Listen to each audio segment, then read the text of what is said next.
Thomas? He's good to go. So he'll be back in the starting lineup tonight. You said it doesn't surprise you when there's someone on the other team from your past, but what do you think when you see Mel McGee and Al Ruffin? No, it's good. It's always good to see guys that you've worked with and you kind of have, kept those relationships. Obviously, I coached JaVale here and had him recently in Denver. And it was great to kind of reconnect with him, see kind of where his career path has gone. He's a champion, an Olympian. A lot of things have happened. But just to see his maturation, from a young kid who is trying to figure it out to kind of that mentorship role. So that we had him in Denver was a pleasant surprise. But I'm not surprised at all that he's embraced that role and really excelled and helped his current team in that light.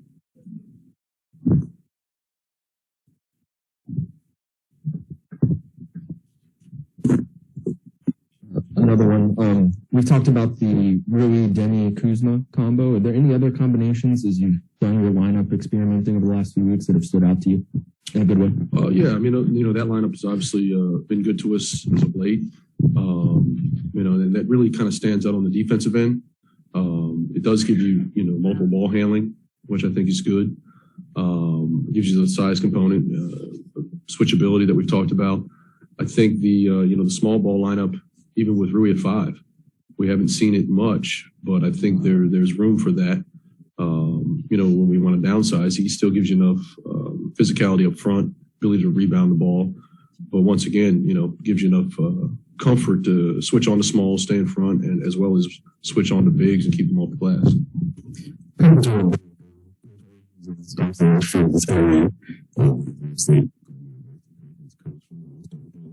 So there's a showing as a coach that guys that are just getting into it, so the coaches can follow.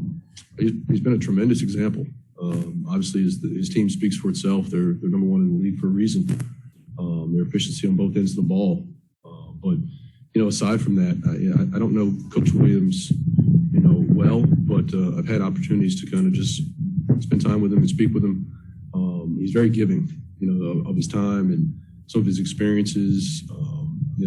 Kind of going down this path as a first-time head coach. There's always comfort in knowing that people are willing to reach out and kind of help bring you along. And he's one of those guys. So it's meant a lot to me. And a number of his staff members, Randy Ayers is another guy who I worked with and have a relationship with. But, I think Randy kind of helped Coach Williams, and both of them have kind of helped me in their own way.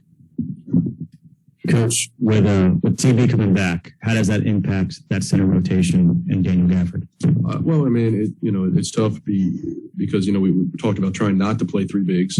The flow of the game kind of dictates whether you have to, if it's foul troubles or whatever. But, I think we'll stay the course and try to give TB the bulk of those minutes, him and Trez, and use those 2 as we have in the past, for a few games to see how it looks. I think TB's responded well from the injury, but I want to see him get back to, those rotation minutes and get that synergy in that first group.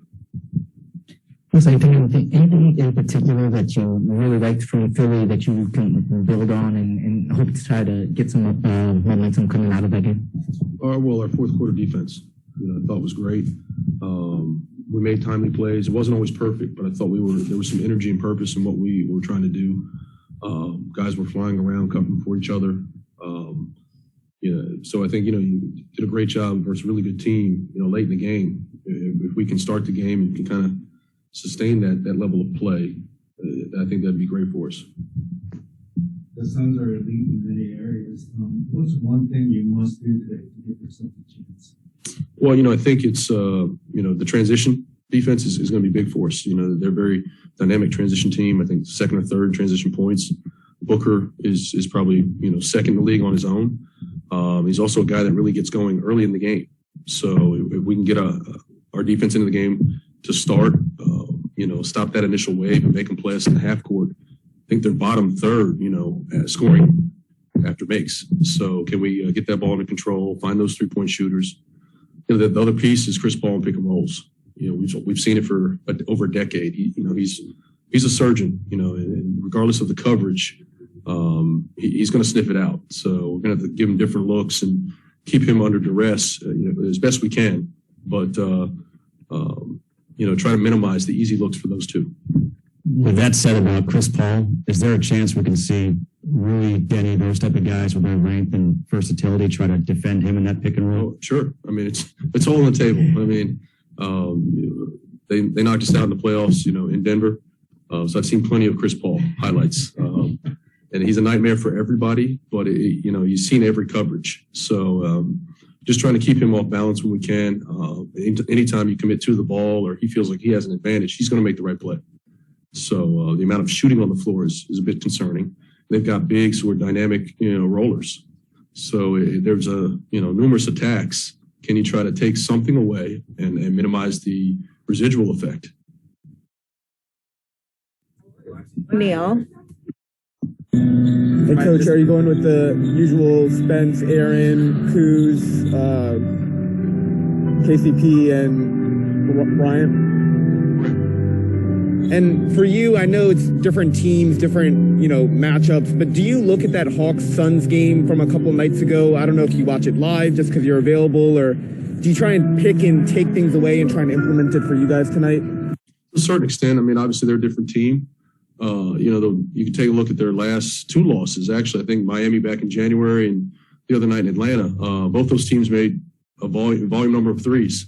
So you could say, hey, it's a defensive component, but those teams were able to keep pace offensively. And that's going to be a challenge because, Phoenix is a very, very difficult team to score on. They turn teams over. They're top 5 in field goal percentage defense, 3-point defense, the paint defense. So, can we stay disciplined, take care of the ball, make sure we're getting quality shots? I think it's going to be critical for us.